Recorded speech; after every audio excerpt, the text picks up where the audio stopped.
Right now, at this very moment, the most powerful man in Iran is a man almost nobody in the West can name. A man who has not given a single speech, who has not appeared on a single stage, who has not shown his face to a single camera since the day he inherited the most dangerous job on the planet. His name is Mojtaba Khamenei. He is the new supreme leader of the Islamic Republic of Iran, and he is invisible. And every Western analyst is looking at that silence and telling you the same thing. They're saying Iran is paralyzed. They're saying the regime is leaderless. They're saying the new leader is weak, hiding, afraid to show himself while American bombs fall and his father lies buried in Mashhad. And I'm here to tell you that is exactly backwards. That silence is not weakness. That silence is a message. And if you understand what that message actually says, you will understand more about where this war is going than every headline you have read this week combined. I'm Professor Jiang, and today we are going to decode the silence of a man the world cannot see. I've spent months mapping what's coming between now and 2030, the wars, the economic shocks, the power shifts, and I put all of it into an ebook called The Next Global Shift. If you want it, the link is in the caption and the comment section. Now let's get into it. Let me start with what happened, because the timing here is everything. Ali Khamenei is dead. He was buried at the Imam Reza Shrine in Mashhad, one of the holiest sites in all of Shia Islam. That is not a small detail. You do not bury an ordinary man there. You bury a man you intend to turn into a saint. And within days, the machinery of the Islamic Republic did what it was built to do. It named a successor. Mojtaba Khamenei, the second son, the man who spent decades in the shadows building networks inside the Revolutionary Guard, inside the clerical establishment, inside the intelligence services. And then, the moment he took power, he vanished. No inauguration broadcast. No address to the nation. No triumphant appearance before the crowds. Nothing. Total silence from the top of the pyramid while the country is at war. Now here is the trap that almost everyone falls into. In the Western political mind, a leader who does not speak is a leader who is not in control. We are trained to think that power means visibility. The president gives the address. The prime minister stands at the podium. The strong leader shows his face, projects confidence, reassures the markets. So when we see a new supreme leader who says nothing and shows nothing, our instinct screams weakness.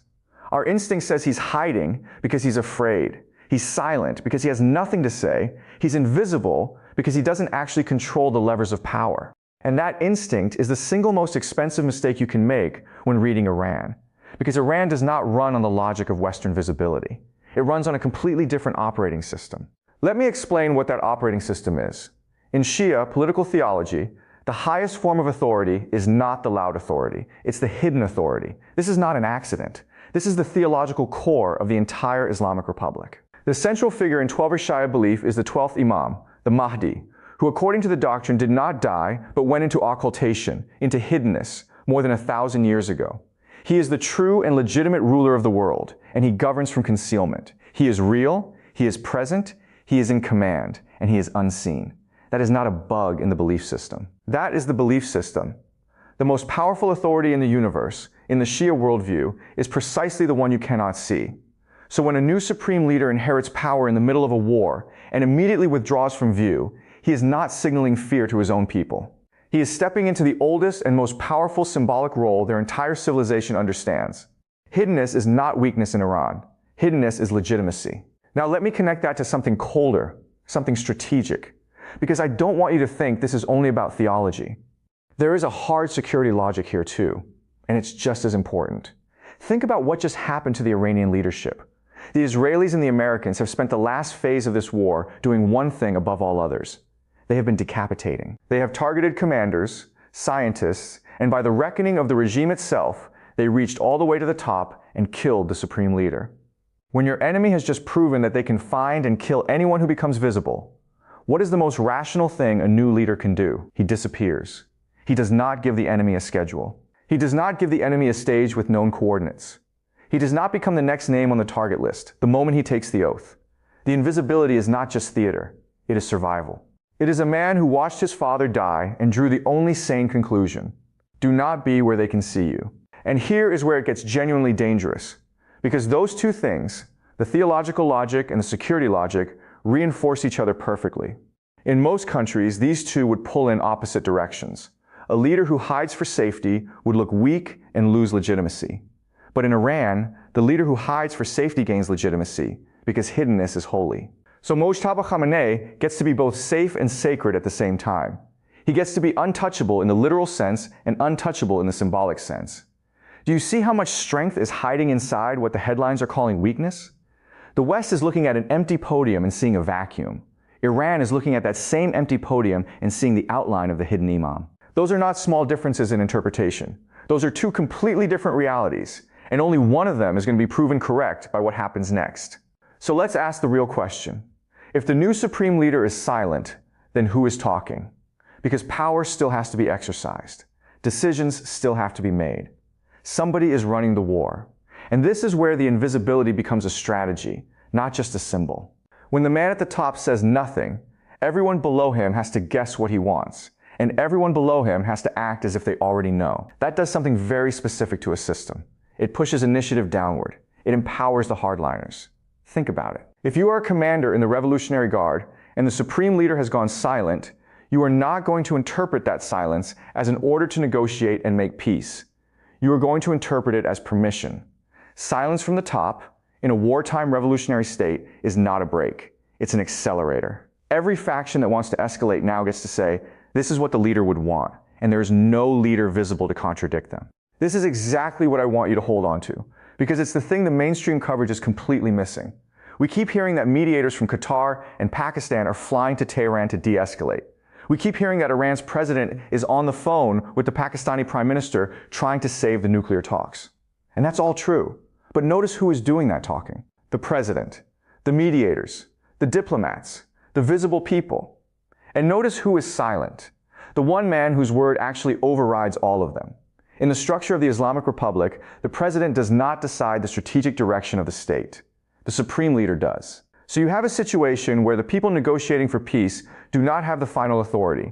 And the person who has the final authority is saying nothing at all. That is not a country moving toward a deal. That is a country where the peace track is theater and the war track is running in the dark. Let me make this concrete, because I want you to see how it plays out on the ground. The Americans have declared the ceasefire over. They've launched new strikes after Iranian tanker activity in the Strait of Hormuz. The U.S. Treasury has slammed the oil sanctions back into place, ripping up the waiver that briefly let Iranian oil flow. So Iran is now being told, at the exact same moment, two contradictory things. The diplomats are being told, come back to the table, finish the deal, and we'll ease the pressure. And the reality on the ground is telling them, we just tore up the last agreement, we just reimposed sanctions, and we're bombing you again. Now put yourself inside the mind of an Iranian hardliner reading those two signals. Which one do you believe the bombs? You believe the sanctions? You conclude that negotiation is a trap designed to keep you talking while your enemy reloads. And the one man who could overrule you, who could say no, we hold the line and we make the deal, that man is invisible. He is saying nothing. And his silence sounds a lot like a yes. Now I want to talk about the nuclear question, because it sits underneath all of this like a fault line. The IAEA inspectors are still locked out of the enrichment sites that got bombed. Nobody outside Iran actually knows the current state of the program.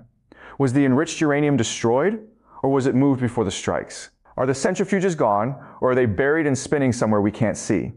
This is the single most important unknown in the entire crisis, and here's the terrifying part. It mirrors the leadership. Just like the new supreme leader, the nuclear program has gone invisible. And invisibility, in both cases, does the same work. It denies your enemy targets, it denies your enemy certainty, and it forces your enemy to negotiate against a shadow. You cannot bomb what you cannot find. You cannot pressure a man who will not appear. Iran has taken its two most valuable assets, its leader and its bomb program, and it has done the exact same thing with both of them. It has made them disappear. That is not chaos.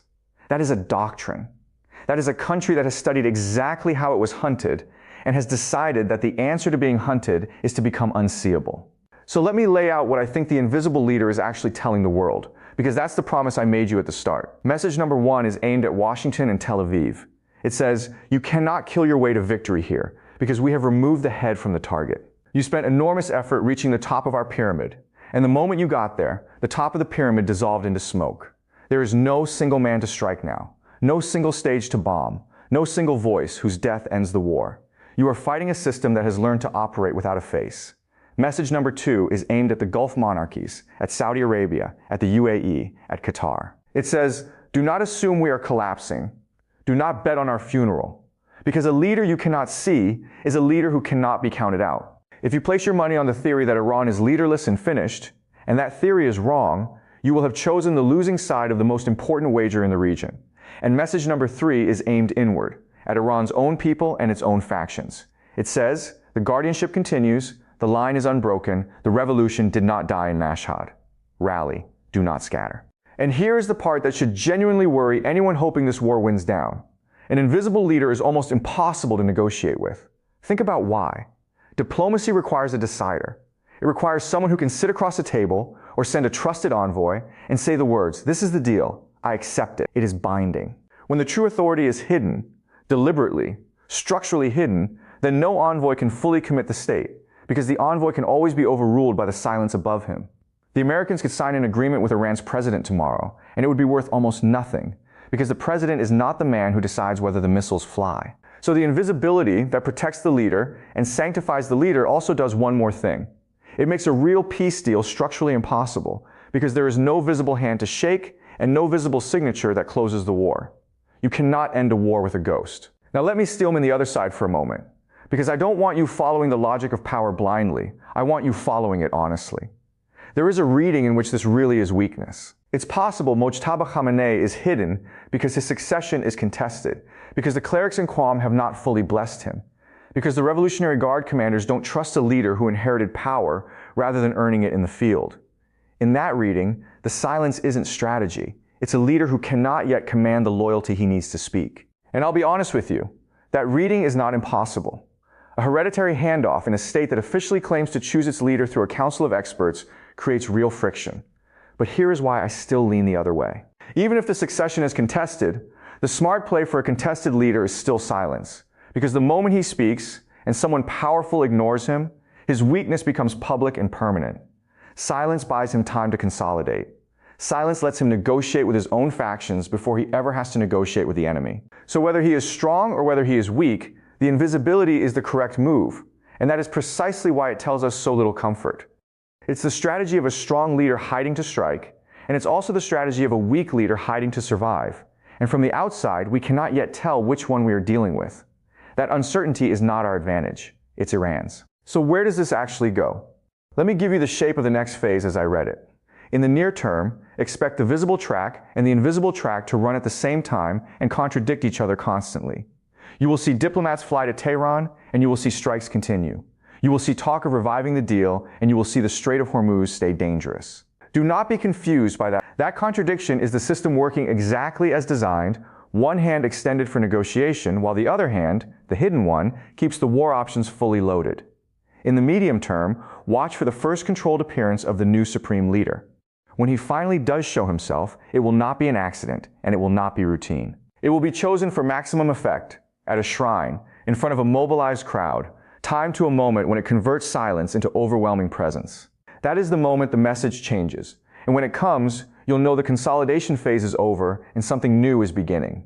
And in the long term, the deepest signal here is about how this entire conflict is mutating. We are watching the birth of a state that has learned to fight without a visible center, that hides its leader like it hides its uranium, that has turned invisibility itself into a weapon system. That is much harder to defeat than a normal country, and much harder to make peace with, and both of those things point in the same grim direction. Here's what I want you to take away. When the whole world tells you a leader is weak because he is silent, ask yourself whose logic you are using to judge him. If you use the West's logic, silence looks like fear. If you use Iran's own logic, silence looks like the hidden imam, the untouchable authority, the man who commands precisely because he cannot be seen. The dangerous mistake is not misreading one man. The dangerous mistake is reading a foreign civilization through your own reflexes and then betting a war on it. The invisible supreme leader is not an absence. He is a signal. And the signal says the fight is not over. The deal is further away than the headlines pretend. And the people underneath that silence are being handed permission to escalate.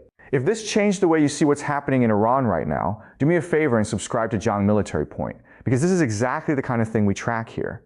The meaning underneath the map, the message underneath the silence. And if you want my full breakdown of the shocks coming between now and 2030, the ebook link is in the caption and the comments. I'll see you in the next one, where we follow the logic of power wherever it actually leads.